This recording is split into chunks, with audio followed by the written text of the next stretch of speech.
નમસ્કાર વિદ્યાર્થી મિત્રો, આપણે Shri Trikamjibhai Chatwani arts and J V Gokul trust commerce college રાધનપુરના BA સેમ 5 ગુજરાતીના વિદ્યાર્થીઓ આપને આવકારું છું, સ્વાગત કરું છું. પહેલાં તો તમે સેમ 5માં ઓલરેડી પ્રવેશી ચૂક્યા છો, એ બદલ તમને બધાને અભિનંદન આપું છું. આપણે બધા જાણીએ છીએ COVID-19ના કારણે સમગ્ર શૈક્ષણિક વ્યવસ્થામાં બદલાવ આવી ગયો છે. આપણે ત્યાં પણ એ બદલાવ આવ્યો છે. ક્લાસ ટીચિંગ હમણાં પૂરતું સ્થગિત થઈ ગયું છે. કેન્દ્ર સરકાર, રાજ્ય સરકાર, UGC અને યુનિવર્સિટીએ જે નિર્ણય કર્યો છે એ મુજબ આપણે હવે ઓનલાઈન ટીચિંગ અને લર્નિંગનું કામ કરવાનું છે. એ સંદર્ભમાં આપણી કોલેજ પણ અગ્રેસર થઈ છે અને એના એક ભાગરૂપે આજે BA સેમ 5 ગુજરાતીના વિદ્યાર્થીઓ માટે હું ડૉક્ટર ભરત કાનાબા આ પહેલું ઓનલાઈન વ્યાખ્યાન આપની સમક્ષ મૂકી રહ્યો છું. મારે જે વિષયની વાત તમને કરવાની છે એ BA sem 5 Gujarati paper CC 510. પેપરનું નામ છે નિબંધ. વિદ્યાર્થીઓ, હું તમને એક તરફ ધ્યાન દોરું છું કે BA સેમ 5માં આ એકમાત્ર એવું પેપર છે જેમાં યુનિવર્સિટીમાં પણ 2 જ પ્રશ્નો પૂછાય છે. 35 માર્કનો એક પ્રશ્ન, એવી રીતે 70 માર્કના યુનિવર્સિટીમાં માત્ર 2 જ પ્રશ્નો પૂછાય છે. બીજા કોઈ પણ પેપરમાં આવી વ્યવસ્થા નથી, માત્ર આ પેપરમાં છે. એનો તમે ભરપૂર લાભ ઉઠાવી શકો છો. હવે આ પેપરમાં 2 જ પ્રશ્નો કેમ? તમે જ્યારે TY પૂરું કરીને MA કરશો, MA પછી જ્યારે તમે સંશોધનના ક્ષેત્રમાં આગળ જવા માંગતા હશો, તમારે MPhil કરવાનું થાય અને તમારે વધારે સંશોધન કરવું હોય તો તમારે PhD કરવાનું થશે. તો MPhil અને PhD જે છે એ એક રિસર્ચના કામ છે. અને જો તમારે રિસર્ચનું કામ કરવું હોય, MPhil કરવું હશે, PhD કરવું હશે, તો સામાન્ય રીતે તમારી જે લખાણની શક્તિ છે એને બહોળી બનાવવી પડશે, વિસ્તૃત બનાવવી પડશે. MCQમાં ચાલે નહીં, ટૂંકા પ્રશ્નો ના ચાલે, ટૂંક નોંધે ના ચાલે, કે પછી જનરલ ક્વેશ્ચન પણ અધૂરો કહેવાય. તમે 200 પેજ સુધી લખી શકો સંશોધનાત્મક રીતે, 300-400 પેજ સુધી લખી શકો એવી ક્ષમતા તમારે કેળવવી પડે. એના મૂલ્ય આ પેપરમાં છે. એટલે આ બૃહદ નિબંધ છે. 15 પેજ સુધીનો આપણે નિબંધ લખી શકીએ, લખવો પડે એવી ક્ષમતા કેળવવી પડે. એટલા માટે એના 35 માર્ક્સ છે. બીજા કોઈ પ્રશ્નના 35 માર્ક્સ હોતા નથી. વિદ્યાર્થી મિત્રો, આ પેપરમાં ફાયદા ઘણા છે.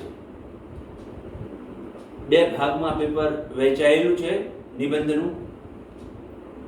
પહેલા ભાગમાં 8 નિબંધ અને બીજા ભાગમાં 8 નિબંધ. પણ તમારે સારી વાત એ છે કે એમાંથી 4 નિબંધ પૂછાય એક ભાગમાંથી અને તમારે લખવાનો માત્ર 1. બંને વિભાગમાંથી એક નિબંધ લખવાનો રહે. એટલે તમને બહોળો ચાન્સ છે વિકલ્પનો. હા, તમારે વિસ્તૃતીકરણ તો કરવું જ પડશે. તો એનો તમને બહુ ફાયદો થશે અને ભવિષ્યમાં તમે સંશોધન કરી શકો, ભવિષ્યમાં તમે વિવેચન સારું કરી શકો, એની શરૂઆત અહીંથી થાય છે, આ પેપરથી. વિદ્યાર્થી મિત્રો, આ જે પેપર છે, જે નિબંધો છે, એમાં જે હું નિબંધની વાત તમારી સામે આજે મૂકવા જઈ રહ્યો છું, કેટલાક મુદ્દાઓ આજના સંદર્ભમાં. તો એ નિબંધનું નામ છે મધ્યકાલીન ગુજરાતી ભક્તિ કવિતા. મધ્યકાલીન ગુજરાતી ભક્તિ કવિતા, આ નિબંધની ચર્ચા આપણે કરવા જઈ રહ્યા છીએ. મુદ્દા વાઇઝ હું તમારી સાથે ચર્ચા કરીશ, મુદ્દા વાઇઝ મૂકીશ. પ્રસ્તાવના તરફ આપણે જઈએ. સામાન્ય રીતે પ્રસ્તાવના એટલે જે મૂળ વિષય આવે છે એની પૂર્વ ભૂમિકા રૂપ હોય છે. તો મધ્યકાલીન ભક્તિ કવિતાની વિચારણા કરીએ તો 15મા શતકથી ગુજરાતી ભાષામાં એક નવો યુગ બેસે છે, અને આ યુગ એટલે ભક્તિ યુગ. એ પછી ભક્તિના ક્ષેત્રે અનેક સાહિત્યકારોએ ખેડાણ કર્યું છે, પણ હિન્દુ ધર્મશાસ્ત્રોની વિચારણા કરીએ તો હિન્દુ ધર્મશાસ્ત્રોમાં મુખ્યત્વે ઈશ્વર પ્રાપ્તિના 3 માર્ગ બતાવેલા છે. એક માર્ગ છે એ જ્ઞાન માર્ગ, કે જેમાં આપણા જે ધર્મશાસ્ત્રોના પુસ્તકો છે એમાં જે ભરપૂર જ્ઞાન ભરેલું છે એનો અભ્યાસ કરીને એ જ્ઞાનના માધ્યમથી તમે ઈશ્વરની પ્રાપ્તિ કરી શકો છો. એક કર્મ માર્ગ છે, કર્મના આધારે પણ તમે શ્રેષ્ઠ કર્મો કરીને પણ ઈશ્વરની પ્રાપ્તિ કરી શકો છો. અને એ ત્રીજો માર્ગ છે એ છે ભક્તિનો માર્ગ. સામાન્ય રીતે સંસારી લોકોને આ ભક્તિનો માર્ગ વધારે અનુકૂળ આવે છે. બહુ જ વિદ્વાનો છે એ લોકો જ્ઞાનના માર્ગે જઈ શકે છે.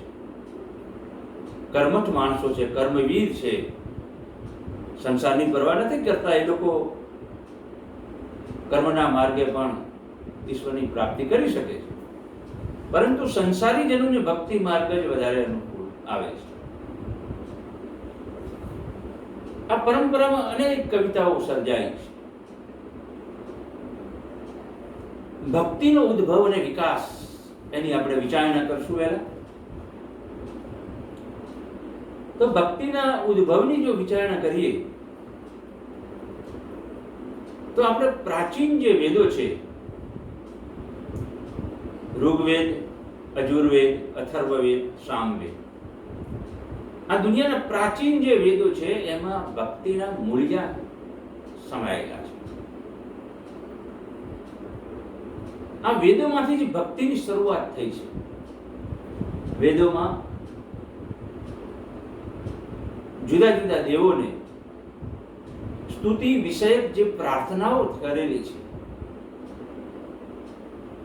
એ ઋષિમુનિઓએ જે પ્રાર્થનાઓ કરી છે, એમના હૃદયના જે કોમળતાયુક્ત ભાવો છે એ જે પ્રગટ થાય છે,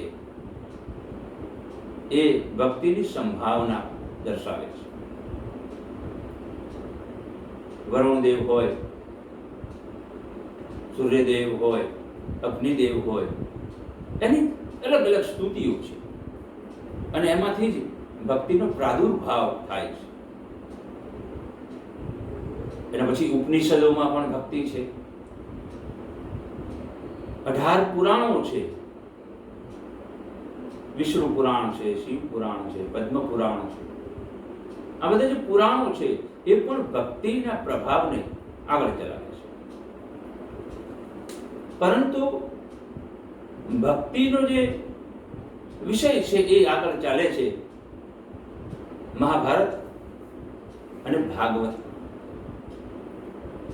મહાભારતની અંદર ભગવાન કૃષ્ણએ જે ગીતાનું જ્ઞાન આપ્યું છે એમાં કર્મની સાથે ભક્તિનો સુંદર સમન્વય કરીને ભક્તિ માર્ગને આગળ ધપાવ્યો છે. મૂળ તો કર્મ આધારિત ગીતા જ્ઞાન છે, પણ એમાં ભક્તિને યોગ્ય રીતે સમન્વય કરેલો છે. પરંતુ ભક્તિ પ્રવાહનું ઘોડાપુર જો કોઈ આવતું હોય તો એ 9મા શતકમાં રચાયેલા ભાગવતમાં છે, શ્રીમદ ભાગવતમાં. ભાગવતમાં કૃષ્ણનું જે બાળ સ્વરૂપ છે, એ બાળ સ્વરૂપ અને ગોપીઓ સાથે કૃષ્ણની જે લીલા છે, એમાં ભક્તિનું સુંદર દર્શન થાય છે. ગોપીઓ અને રાધાની જે વિભાવના કૃષ્ણ સાથે દર્શાવેલી છે, કૃષ્ણની જે લીલા છે, એ પ્રણયુક્ત જે ભક્તિ છે એને પ્રેમ લક્ષણા ભક્તિ કહેવામાં આવે છે. આ પ્રેમ લક્ષણા ભક્તિ છે. ગોપીઓએ કૃષ્ણ સાથે, હવે એ સમય જે છે, એ સમય જે કૃષ્ણની ઉંમર છે એ કિશોર અવસ્થાની ઉંમર છે. 11-11.5 વર્ષ છે તો કૃષ્ણ મથુરા જતા રહે છે. એટલે કૃષ્ણની જે બાળ લીલા થઈ છે એ કિશોર અવસ્થા વખતે જ થયેલી છે. કેટલાક લોકોના મનમાં કૃષ્ણ અને ગોપીઓના જે પ્રેમ લક્ષણ ભક્તિના ભાવો છે એમાં ઘણી બધી ગેરસમજૂતી પણ છે. પણ ગોપીઓના જે હૃદયના ભાવો છે, કૃષ્ણ પ્રત્યેની જે ભાવના છે, પ્રેમ ભાવના છે, એમાં આ ભાગવતમાં જે દર્શાયેલું છે એમાં ભક્તિ પ્રવાહ ખૂબ જ આગળ ધપે છે. માત્ર ગુજરાતી સાહિત્યમાં જ નહીં, અન્ય પ્રાદેશિક ભાષાઓમાં પણ એમાં મોટા પ્રમાણમાં સાહિત્ય સર્જન થયું છે. હિન્દીમાં પણ થયું છે અને મરાઠીમાં થયું છે. દક્ષિણ ભારતની ભાષાઓમાં પણ થયું છે. તો એ ભક્તિ પ્રવાહ ભાગવતથી આગળ વધે છે. નવધા ભક્તિ છે, એ નવધા ભક્તિનો પણ એમાં સમન્વય કરીને કૃષ્ણનું જે બાળ સ્વરૂપ છે અને ગોપીઓ સાથે કૃષ્ણની જે લીલા છે અને રાધાનો એમાં ઉમેરો કરીને જે ભક્તિ પ્રવાહ ચાલ્યો છે એ ભક્તિ પ્રવાહનો પૂરજોશ ફેલાવો ભારતમાં થયો છે અને ગુજરાતમાં પણ થયો છે. ગુજરાતી સાહિત્યના મોટા ભાગના સાહિત્યકારો આ પ્રવાહને ઝીલ્યો છે. નરસિંહ, મીરા, દયારામથી માંડીને સ્વામિનારાયણ સંપ્રદાયના કવિઓ જે થઈ ગયેલા છે એમને પણ, એટલું જ નહીં, જે નિર્ગુણ નિરાકારમાં માનવાવાળા કબીર પંથના કવિઓએ પણ આ પ્રવાહને ઝીલ્યો છે અને આ પ્રવાહને આગળ વધાર્યો છે. વિદ્યાર્થી મિત્રો, એ જ્ઞાન એ પૂરતું રહ્યું, પણ સામાન્ય માણસ જે છે, ગ્રામીણ વિસ્તારનો માણસ છે, એના સુધી એ ભક્તિ પ્રવાહ કોને પહોંચાડે? તો એ સમયે જે સંત મહાત્માઓ હતા એ પરિભ્રમણ કરતા, યાત્રાએ નીકળતા. યાત્રાએ જ્યારે નીકળતા હોય, પરિભ્રમણ કરતા હોય અને ચાલીને જતા, પગપાળા જતા. એ વખતે રસ્તામાં કોઈ ગામ આવે, ત્યાં રાત્રિ રોકાણ કરે. રાત્રે બધા ગામના લોકો ભેગા થાય, ભજન કરે, વળી પાછા ત્યાંથી આગળ વધે, વળી બીજા ગામ જાય. આમ એમનું ભ્રમણ ચાલતું રહેતું અને સાથે સાથે ભક્તિનો વિસ્તાર પણ થતો રહે. એટલે ગ્રામીણ સમાજ સુધી, જેને કોઈ શાસ્ત્રોનું જ્ઞાન નથી, એવા લોકો સુધી કોઈએ જો ભક્તિને પહોંચાડી હોય તો એ સંત મહાત્માઓએ પહોંચાડી છે. એમનું ભ્રમણ કરતા કરતા પહોંચાડી છે. એ રીતે સમગ્ર ભારતમાં અને ગુજરાતમાં ભક્તિ પ્રવાહ આગળ ચાલે છે. વિદ્યાર્થી મિત્રો, એના પછીનો જે મુદ્દો છે એ છે મધ્યકાલીન ભક્તિ કવિતાના પ્રકાર. તો મિત્રો, 3 પ્રકાર પડે છે મધ્યકાલીન ભક્તિ કવિતા. એક છે ભાવ ભક્તિની કવિતા, બીજો છે ભક્તિ બોધની કવિતા અને ત્રીજો છે ભક્તિ ચરિત્રની કવિતા. આ 3 પ્રકારો પડે છે મધ્યકાલીન ભક્તિ કવિતા. પહેલો ભાવ ભક્તિની કવિતા. હવે આ જે પહેલો પ્રકાર છે, જેને ભાવ ભક્તિની કવિતા આપણે કહીએ છીએ, એમાં ઈશ્વરમાં રાતા માતા રહેતા સંત મહાત્માઓ, ઈશ્વરના જે પરમ ભક્તો છે, જેના હૃદયની ઉત્કટ લાગણી છે ઈશ્વર પ્રત્યેની, એ ઉત્કટ લાગણી જ્યારે શબ્દોના રૂપમાં પ્રગટ થાય છે ત્યારે એ ભાવ ભક્તિની કવિતા બને છે. એમાં ઉર્મિનું તત્વ વધારે છે. જેમ કવિતાના પ્રકારની આપણે વાત કરીએ મિત્રો, તો એમાં ઉર્મી કવિતા છે. તો આ પ્રકારમાં ઉર્મી તત્વ વધારે છે, હૃદયના ભાવો છે, નિસ્વાર્થતા છે, ઈશ્વર પ્રત્યેનો અપાર પ્રેમ છે. અને એ જે કવિતા બને છે એ ભાવ ભક્તિની કવિતા છે. મિત્રો, આ શુદ્ધ સાહિત્ય બને છે, ભક્તિનું આ શુદ્ધ સાહિત્ય છે. અને એમાં નરસિંહથી માંડીને મીરા, દયારામ સુધીના અનેક કવિઓએ આ કવિતાનું ખેડાણ કર્યું છે. આ છે આપણી ભાવ ભક્તિની કવિતા, શુદ્ધ ભક્તિની કવિતા છે. નરસિંહને કઈ કવિ નહોતું બનવું, મીરાને કોઈ શોખ નહોતો કે એને કોઈ કવિત્રી. એમને તો ઈશ્વર પ્રત્યેની અપાર શ્રદ્ધા હતી, અપાર પ્રેમ હતો, અને એમના હૃદયમાંથી જે ઉદ્ગારો નીકળ્યા છે એને આપણે કવિતા કહીએ છીએ. એ છે ભાવ ભક્તિની, જેનો પહેલો પ્રકાર છે. મિત્રો, બીજો પ્રકાર છે ભક્તિ બોધની કવિતા. તો આ ભક્તિ બોધની કવિતામાં શું આવે છે? તો કેટલાક સંત કવિઓએ ભક્તિ બોધની કવિતામાં એ દર્શાવ્યું છે. એ કહે છે કે આ જીવન એ નકામું છે, આ જીવન એ સ્વાર્થથી ભરેલું છે. જરા, વ્યાધિ એ આપણને યાદ કરાવે છે, આ દુઃખ આપણને યાદ કરાવે છે કે આ સંસારમાં સુખ નથી, આ સંસારમાં દુઃખ જ છે. સાચું સુખ તો ઈશ્વર પાસે. જન્મ મરણના ફેરા આપણને યાદ કરાવે છે. અને આપણે જેને આ સુખ કહીએ છીએ એને શું કહે છે? આ તો માયાનું સ્વરૂપ છે, માયાનું સ્વરૂપ. આ વાસ્તવિકતા નથી. જેને તમે સંસારી લોકો સુખ કહો છો એ વાસ્તવિક સુખ છે જ નહીં, આ તો માયાનું એક સ્વરૂપ છે. મિત્રો, એક જગ્યાએ સરસ માયાની વિશે લખેલું હતું, જેને આપણે ડિફાઇન એવું હોય તો કહી શકીએ, નાનકડી વ્યાખ્યા કેવી હોય તો માની શકાય.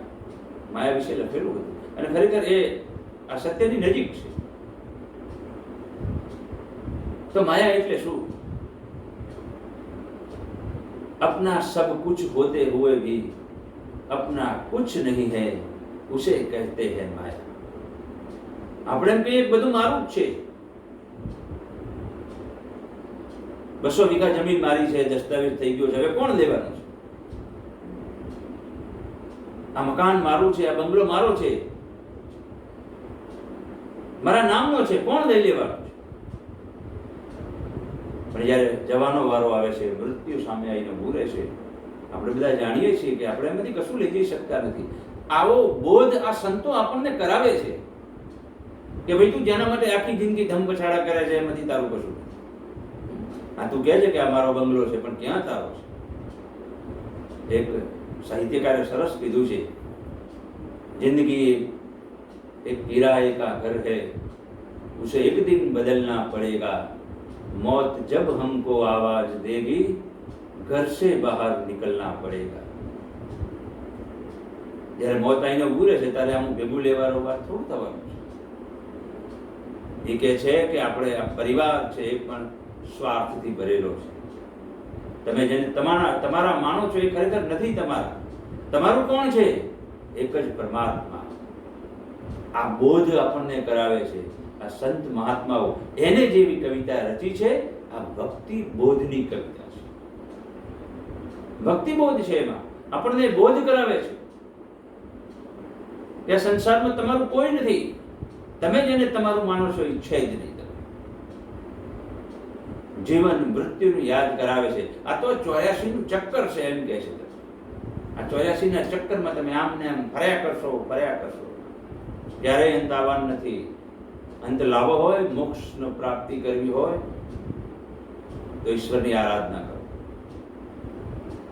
આવો બોધ કરાવતી જે કવિતા સંતોએ, મહંતોએ, ભક્ત કવિઓએ રચી છે એ ભક્તિ બોધની કવિતા છે. સંસારને એને ઝાંઝવાના જળ દીધા છે. બસ સુખ આવું છે, ઝાંઝવાના જળ જેવું છે. મિત્રો, આ કવિતાની સાહિત્યિક રીતે મૂલ્યાંકન કરીએ તો એમાં બોધ આપવામાં આવ્યો છે, સલાહ આપવામાં આવી છે. પણ સામાન્ય રીતે બોધ કે સલાહ લોકોને ગમતા નથી. તો આ કવિતા બોધની કવિતા હોવાથી એમાં રસાત્મકતાનું પ્રમાણ ઓછું છે. સાહિત્યિક દ્રષ્ટિએ આપણે વિચારણા કરીએ તો પહેલા પ્રકારની જે કવિતામાં જે રસાત્મકતા છે, જે તાત્વિકતા છે, એવી રસાત્મકતા આ કવિતામાં નથી. કારણ કે આમાં તો માત્ર સલાહ આપવામાં આવી છે. આવું કરો, આ કરાય, આ ના કરાય, આમ જવાય, આમ ના જવાય. એટલે સાહિત્યની દ્રષ્ટિએ એમાં રસાત્મકતાનું પ્રમાણ ઓછું છે. જો કે મોટા ભાગના કવિઓએ અને જ્ઞાની કવિઓએ તો જ્યારે ભક્તિ માર્ગની વાત કરતા કરતા જ્ઞાન માર્ગની કવિતાની વાત કરશું ત્યારે જ્ઞાની કવિઓએ તો બહુ જ આ કવિતાને કહે છે. એટલે આ બીજો પ્રકાર બને છે. ત્રીજો પ્રકાર છે એનો, એ છે ભક્ત ચરિત્રની કવિતા. ભક્ત ચરિત્રની કવિતા. તો આમાં શું છે? પહેલા બે પ્રકારો કરતા અલગ છે. આમાં ત્રીજા જે પ્રકારમાં છે, ભક્ત, ભગવાન અને ભક્તિ, આ ત્રણેયનો સંગમ છે. આ કવિતામાં સરસ મજાનો ત્રણેયનો સંગમ છે. તો આમાં શું છે કે જે આપણે શાસ્ત્રોમાં દર્શાયેલા જે ભક્તો થયા છે એના જીવન ચરિત્રો ઉપર આ કવિતા મોટા ભાગે રચાયેલી છે. તો એમનું જે જીવન ચરિત્ર છે, આખી જિંદગી એમને જે ભગવાનની ભક્તિ કરી છે, પછી ભગવાનની એના ઉપર કૃપા થાય છે, ભગવાન એમને પ્રસન્ન થાય છે, અથવા તો ભગવાન એમના કાર્યો કરી આપે છે, જે લગભગ અસંભવ લાગતા કાર્યો ભગવાન કરી આપે છે. એવા જે અસંભવ લાગતા કાર્યો ભગવાન ક્યારેક પ્રત્યક્ષ આવીને કરે છે તો ક્યારેક પરોક્ષ રીતે કરે છે. અને આ જે ચમત્કારિક કાર્યો છે એનો પ્રભાવ સમાજ પર પડે છે. દાખલા તરીકે ભક્ત પ્રહલાદની વાત કરો, હરિશ્ચંદ્ર રાજાની વાત કરો, નળાખ્યાન છે એ પણ છે આમાં. તો ભક્ત પ્રહલાદ પરમ ભક્ત છે અને એટલી બધી ભગવાન પર શ્રદ્ધા છે કે એને મારવાના અનેક પ્રયત્નો કરવામાં આવે પણ ભક્ત પ્રહલાદ મરતો.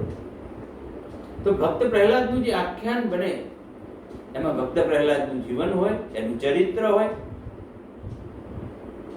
એ પરમ ભક્તિ કરતો હોય કારણે એને જીવનમાં દુઃખો આવે અને ભગવાન પ્રત્યક્ષ રૂપાઈ કે પરોક્ષ રીતે એના દુઃખોનું નિવારણ કરે, એની રક્ષા કરે.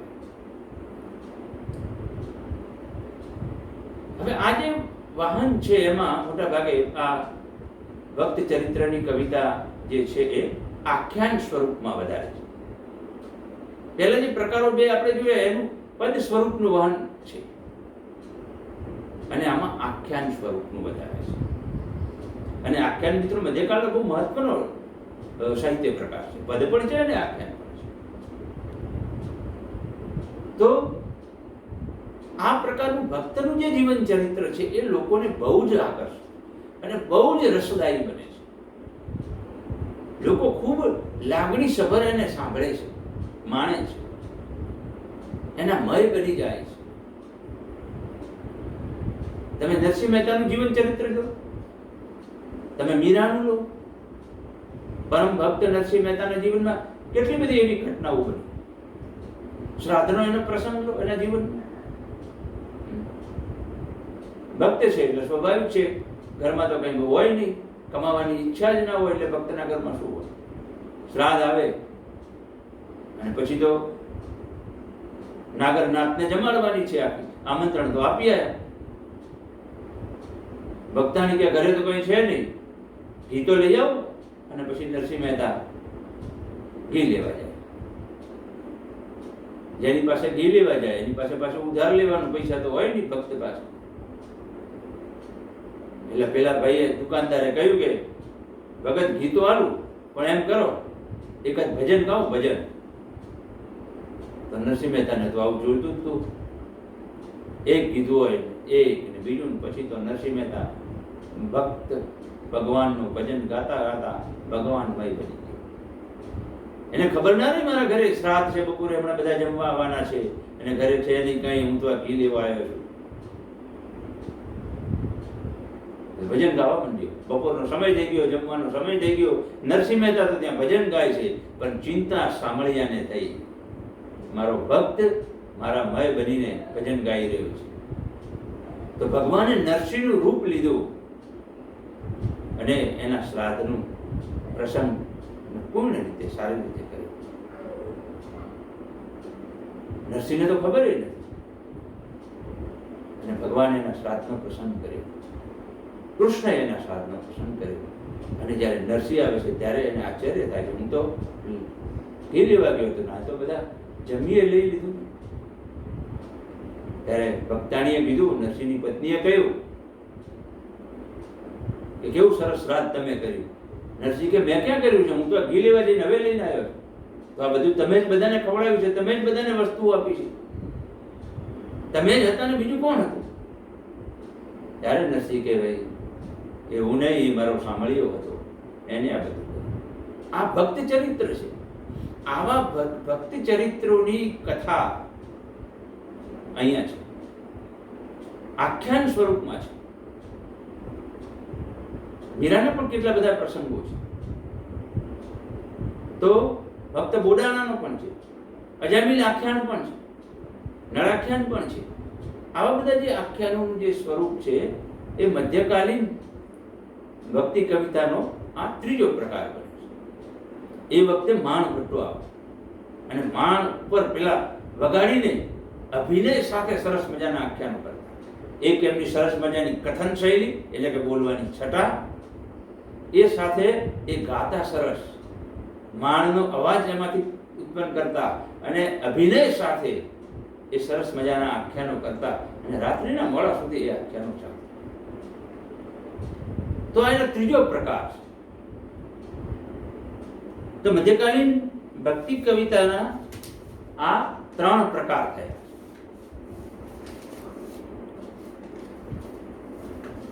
એના પછીનો જે મુદ્દો છે એ છે સાંપ્રદાયિક ભક્તિ કવિતા.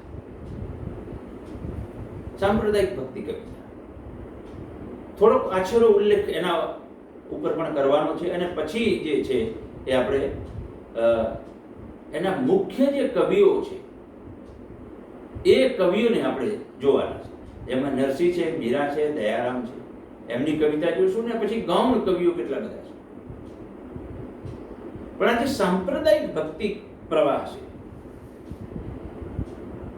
તો મિત્રો સાંપ્રદાયિક ભક્તિ પ્રવાહ એ સમય ભક્તિમાં જુદા જુદા સંપ્રદાયો હોય છે. તો એ જે અલગ સંપ્રદાયો છે, ભક્તિના જુદા જુદા સંપ્રદાયો, અત્યારે પણ સંપ્રદાય છે, પણ એ સમયના જુદા સંપ્રદાયો. સંપ્રદાય હોવું એ ખોટું નથી, પણ સંપ્રદાયને જડતાપૂર્વક વળગી રહેવું અને બીજાનો સંપ્રદાય ખોટો છે એવો વિચાર કરીને બીજાને અપમાનિત કરવો, અથવા બીજાના સંપ્રદાયને દૂર કરવો, અથવા તો એને હેરાન કરવાનો પ્રયત્ન કરવો, અથવા એને ના માનવું, એની સાથે સંઘર્ષ કરવો, એ ખોટું છે. બાકી હિન્દુ ધર્મમાં તો તમને જે યોગ્ય લાગે એ રસ્તે તમે ભગવાનને પ્રાપ્ત કરવા માટે જઈ શકો છો. તો એ સમયના જે સંપ્રદાયો છે એ ભક્તિ સંપ્રદાયની વાત કરીએ તો પહેલો છે રામાનુજ અને રામાનંદની અસર. બીજો જે છે એ પુષ્ટિમાર્ગનો પ્રભાવ, અને ત્રીજો જે છે એ કબીર પંથનો પ્રભાવ. આ મુખ્ય ત્રણ પંથો હતા. એ સિવાયના પણ અલગ અલગ સંપ્રદાયો હતા, પણ આ મુખ્ય ત્રણ પંથો હતા. એમાં રામાનુજ રામાનંદની કેવી અસર થાય છે, પુષ્ટિ સંપ્રદાયની કેવી અસર થાય છે, અને એના પછી કબીર પંથની આ ભક્તિ પ્રવાહ પર શું અસર થાય છે, અને એ ભક્તિ પ્રવાહ કેવી રીતે આગળ ચાલે છે, એની વાત આપણે હવે પછીના લેક્ચરમાં આપણે કરીશું. આજે આપણે આટલા મુદ્દાને સ્પર્શતી વાત આપણે કરી રહ્યા છીએ. મિત્રો, આ જે છે એ ઓનલાઈન ટીચિંગનું કાર્ય આપણે કરી રહ્યા છીએ. ખૂબ લાંબો વિષય છે આ રહ્યો, તેમ છતાં તમને અનુકૂળ આવે એવી રીતે, તમને સમજાય એવી રીતે, એવી સરળ ભાષામાં, એવી સાહજિક રીતે તમારી સામે આ રજૂઆત કરવામાં આવી છે. મને આનંદ છે કે તમે તમારી સુધી આ વાત પહોંચશે અને તમે સારી રીતે એને સમજી શકશો. આ કાર્યને આપણે વધારે ને વધારે આગળ ચલાવવાનું છે અને ક્લાસ ટીચિંગ તો હમણાં સંભવ દેખાતું નથી. જુલાઈમાં, ઓગસ્ટમાં પછી જેવો સમય, જેવી કોરોનાની અસર, એ સંદર્ભમાં આપણે વિચારશું. તો આજે આપણે આટલા મુદ્દા તમારી સામે હું લઉં છું. બીજા મુદ્દાઓ છે એ હવે પછીના લેક્ચરમાં આપણે લેશું. ધન્યવાદ, આભાર. ઘરે રહો, સુરક્ષિત રહો.